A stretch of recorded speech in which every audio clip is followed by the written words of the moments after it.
Assalamualaikum dan selamat kembali ke FTV. Hari ini kita nak bongkarkan 5 sebab sebenar kenapa orang kata kereta sekarang mungkin dah tak setahan macam kereta zaman pak kita dulu. Bila kita beli kereta, bila-bila pun sebenarnya tak ada yang sempurna. Mesti ada cacat celah.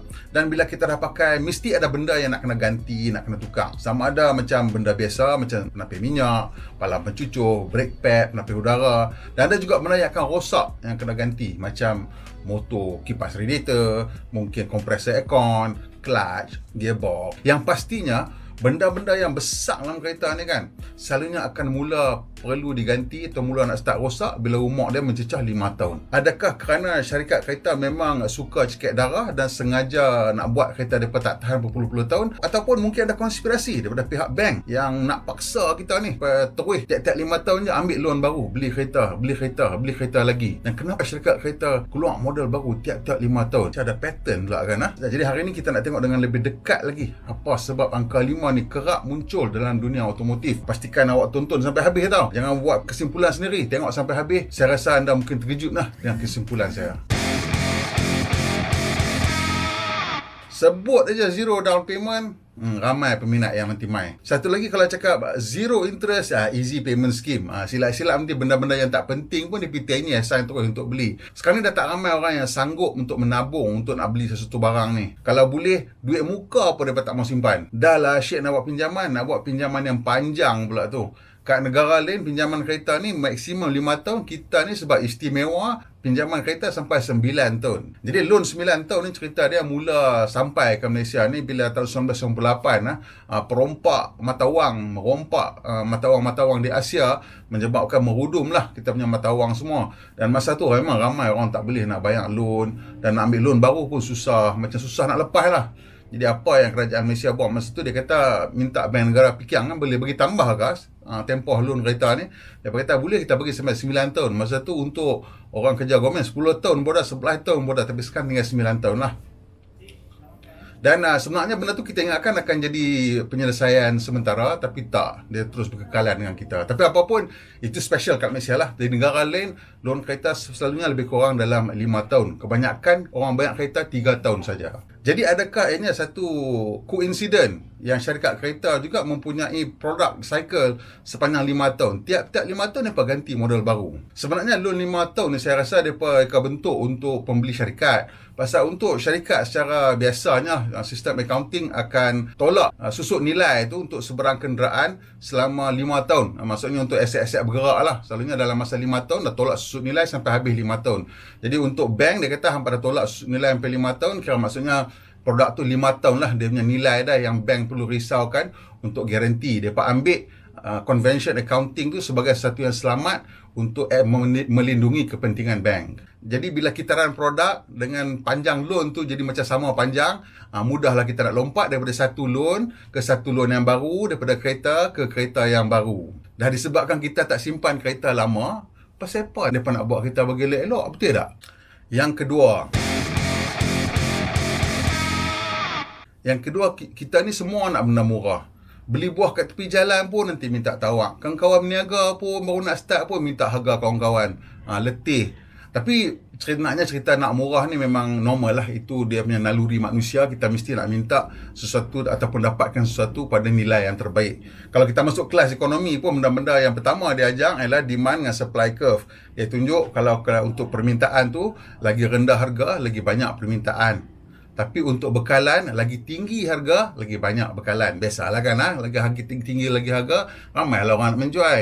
Murah lagi harga, ramailah orang nak membeli. Dan bila Henry Ford bawa keluar kereta pertama dia buktikan lah ni pada awal-awal lagi zaman kereta 1908, Henry Ford introduces the Model T. It costs $850 and takes more than 12 hours to assemble. 1913, Henry Ford installs the first assembly line at the Highland Park Assembly Plant. It's 150 feet long and made of rope. Cuma untuk 60 tahun pertama tu, kereta ni bila mereka buat tu, maksudnya Henry Ford record jual kereta Model T tu 20 tahun dekat lah. Volkswagen Beetle pun berapa puluh tahun boleh jual kan. Dan jenama-jenama daripada Eropah pun sama. Mercedes-Benz jual satu model berbelah-belah tahun lama. Austin, all these jenama-jenama yang Eropah, benda yang sama yang berlaku. Tapi kenapa sekarang kita ada model cycle 5 tahun tu? Dia cerita dia yang saya nampak sebenarnya dia bila Jepun mula masuk ke pasaran kereta iaitu pada tahun 1960-an. Jadi Jepun ni pasal dia startup kan, dia pemula. Dia startup, satu dia tak ada brand, dua dia tak ada duit banyak, tiga dia tak boleh minta premium. Dia tak boleh jual kereta tu pada harga premium. Jadi dia nak kena jual produk yang mampu milik, dan untuk bagi dia mampu milik dan masih lagi ada untung, mereka kena hasilkan satu produk yang agak murah untuk dihasilkan supaya masih lagi boleh ada untung. Jadi bila produk dia tu produk yang boleh dikatakan agak murah dan mampu milik, jadi dia tahulah bahawa dia tak boleh reka bentuk produk dia sampai terlalu canggih. Jadi produk yang murah ni dia akan memerlukan kemaskini lebih kerak. Kalau kata mungkin Mercedes buat kereta mahal boleh jual 20 tahun model yang sama, bila Toyota ke Datsun kalau mula buat keluar kereta tu dia kata ini tak boleh ni.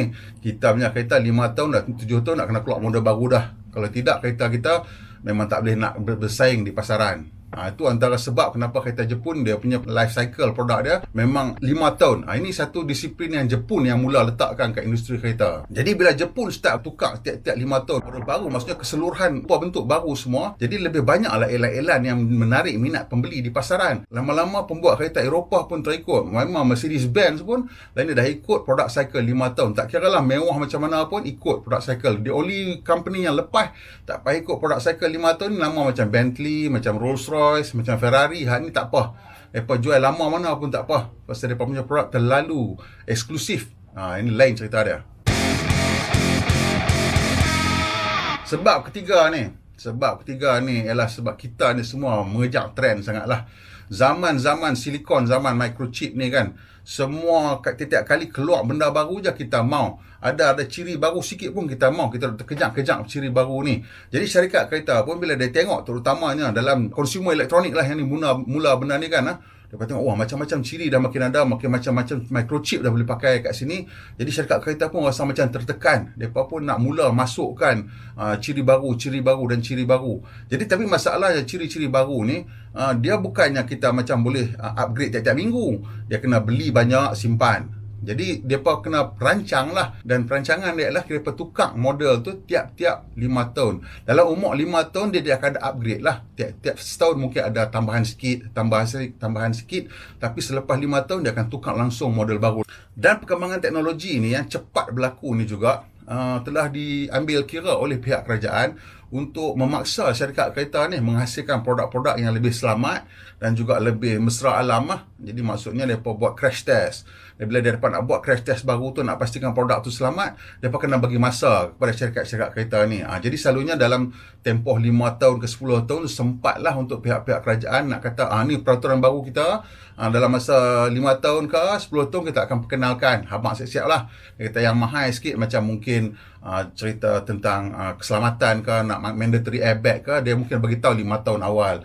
Benda-benda yang lebih besar, nak memerlukan enjin yang lebih bersih, mungkin 10 tahun. Itu yang kita nampak sekarang awal tahun 2020, duk cerita tahun 2030 dah tukar semua kereta elektrik. 10 tahun dia bagi masa. Sebenarnya untuk kereta elektrik ni mungkin dah bagi masa 15 tahun. Ini semua benda-benda yang tak akan memaksa syarikat kereta terpaksa memikirkan langkah-langkah macam mana nak berganjak ke teknologi baru. Jadi bila kita nak beli kereta yang ciri macam dan harga murah dan nak ikut trend, kena panggil accountant lah. Kalau hampa biar kat engineer, sampai bila pun nanti kereta tu tak keluar. Pasal engineer ni dia tu belek, kelebek bagi perfect, benda tak akan pernah jadi perfect. Jadi accountant nanti mai, nanti habak kat engineer kata, lah ni macam ni, hampa suruh pening-pening kepala, aku habak kat hang, benda apa nak kena ada dalam kereta ni. Ciri ni ada, hak ni kena ada, hak ni kena ada. Dan kami nak jual kereta ni harga lagu ni. Pasal apa harga lagu ni? Pasal nak bagi dapat jual banyak macam ni. Kalau tak boleh dapat jual banyak macam ni, untung tak cukup. Nak kampui beli ni, nak banyak gaji hampa ni, nak buat R&D ni. Kan? So bila jadi macam tu, mereka kena letakkan masa lah yang lebih tepat. Ni pelopor dia, kita nak kira macam Toyota lah. Toyota punya development time turun sampai 24 bulan. Sebelum tu orang buat development time mungkin 36 bulan. Ada yang mungkin makan masa lebih sikit pada tu. Tapi sekarang 24 bulan tu kira max, paling panjang lah. Sometimes dia orang boleh buat 18 bulan pun boleh buat. Ini semua nak kontrol cost punya pasal. Dan disebabkan industri kereta punya belanja ni besar kan.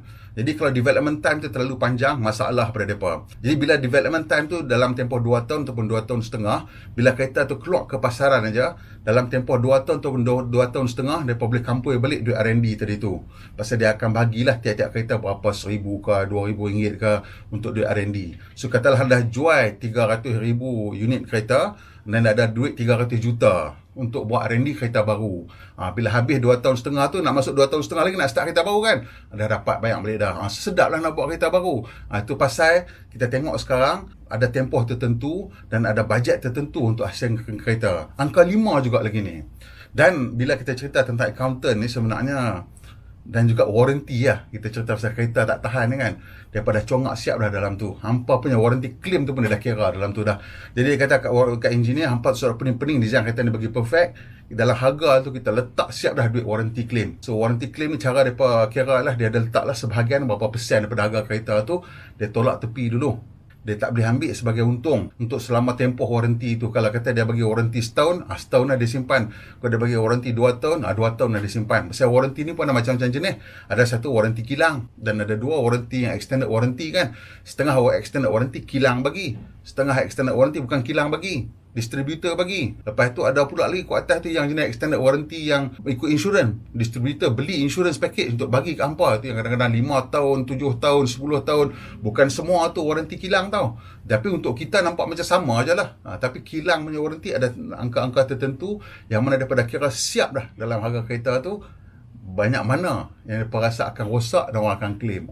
Tu salah satu lagi sebab kenapa kereta tu dia tahan macam tu sampai lagu tu je lah. Dan yang kelima, yang terakhir ni, kilang. Kilang tu sangat-sangat mahal. Kita punya ekonomi sekarang ialah driven by consumerism. Maksudnya kita kena beli barang daripada iklan macam-macam ni. Phone baru keluar tiap-tiap tahun, baju design baru, spek design baru, komputer design baru, kereta design baru. Semua barulah kira. Tiap-tiap tahun ada keluar benda baru kan. Jadi zaman dulu sebelum ada kilang, kiranya kilang ni industrial revolution lah, zaman Victorian bila ada kilang, paling kali pertama kita tidak menggunakan tukang ni nak buat benda, dia ada workshop dia lah. Jadi workshop dia tak besar mana lah, besar rumah dia ke, dekat depan rumah dia. Tapi bila buka kilang yang memerlukan pelaburan yang sangat besar, jadi untuk tukang tadi tu, dia mungkin boleh buat cukup-cukup makan, dia boleh relax. Tapi bila dah buka kilang, kilang tak boleh berhenti. Kilang kena terus berjalan. Jadi bila kilang ni pula, dia tak boleh minggu ni order 3,000, minggu depan order 50, tak boleh. Dia kena order sama, ataupun kalau tak order pun dia kena buat sama aja. Jadi depan nanti akan ada marketing department nak kena pastikan produk ni dah buat ni kena jual. Jadi marketing department ni nanti akan tengok, dia kata lepas beberapa tahun produk orang punya minat akan kurang.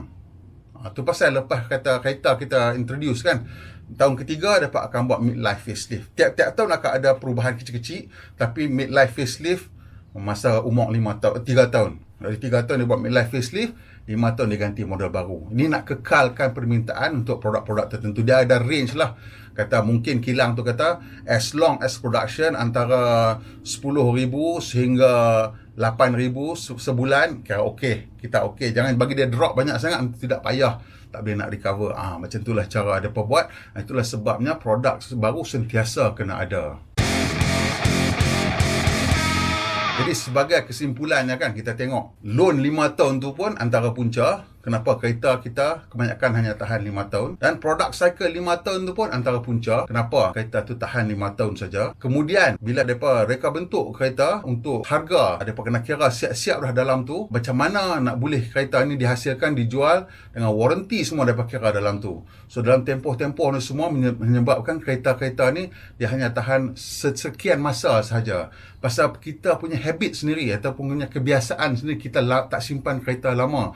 Mungkin zaman pak kita, zaman tok kita dulu, mereka simpan kereta lama 10 tahun, kan? 15 tahun, beli satu daripada muda sampai tua pakai. Kita sekarang jarang sangat lah, 3 tahun, 5 tahun tukar dah kereta lah. Kalau yang ambil loan panjang sikit tu 7 tahun, sampai lega aja boleh tukar kereta kan, tukar kereta. Kita tak mau simpan benda tu secara lama. That's why kita tengok workshop pun sekarang tak banyak yang kerja repair, banyak yang kerja ganti saja. Kalau pergi service center memang mereka ganti je barang rosak, jarang mereka repair. Pasal sekarang kita punya budaya dah berbeza, budaya penggunaan kita dah berbeza. Jadi kita kena hadap aja lah pasal benda ni semua. Saya rasa mungkin juga pihak bank tu dia nak lulun 5 tahun dia tu pasal nak teruskan dia punya bisnes, dan syarikat kereta pun buat sengaja macam tu. Tapi kita pun sama, kita pun galakkan mereka dengan kita menukar kereta dengan begitu cepat. Kita pun beli kereta pun nak hanya risau untuk pembeli kedua saja. Kita nak jual kereta kita ni pun sebelum habis waranti supaya dia masih elok lagi dan harga masih lagi tinggi. Tu pasal kereta kalau lepas pada 5 tahun dia nanti harga jatuh teruk, lepas 10 tahun the next 5 dia jatuh lagi teruk. So ini dah jadi kebiasaan, kita dah terima, jadi kita hadap aja lah. Okay, sampai situ saja video saya hari ini. Jadi konspirasinya adalah kita sendiri yang menyebabkan kereta tu tak tahan lama dengan budaya penggunaan kita. Kalau awak suka video ni, tekan butang like, kongsi dan kawan-kawan, dan kalau boleh tolong subscribe dan tekan butang loceng supaya dapat makluman terkini bila kita buat video terbaru. Pemandu Malaysia, pemandu yang berhemah, kita jumpa lagi insya-Allah.